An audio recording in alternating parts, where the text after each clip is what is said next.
एगो बात बताई तो बतावे देबू का जादू जी के रंगवा लगावे देबू का।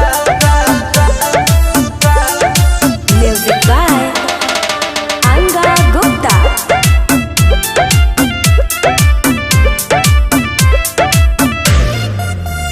काहे भोरही से पीछा बड़ो लागल लागे होलिया में भइल बड़ो पागल। इका करतड़ा हो तो लगावे तो बड़ो पागल। काहे भोरही से पीछा बड़ो लागल लागे होलिया में भइल बड़ो पागल। और फगुआ में फायदा उठावे देबू का। हतार हड़का एगो बात बताई तो बतावे देबू का जादू जी के रंगवा लगावे देबू का। फगुआ के फायदा उठावे देबू का। अच्छा लाइल बानी रंगवा लगावे देबू का। भगवा के ना लो एगो बात बताई तो बतावे देबू का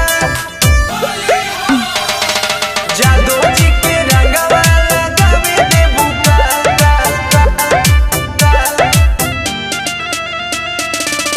पोरी के लगावल लहर गइल बा एही से जुआ मोरा डर गइल बा।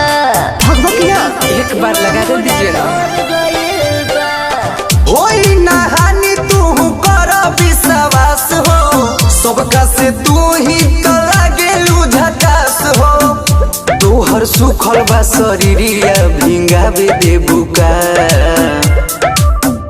एगो बात बताई तो बतावे देबू का जादू जी के रंगवा लगावे देबू का। के फायदा उठावे देबू का।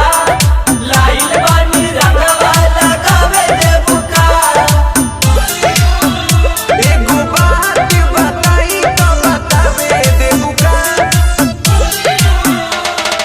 जादू जी के रंगवा लगावे देबू का।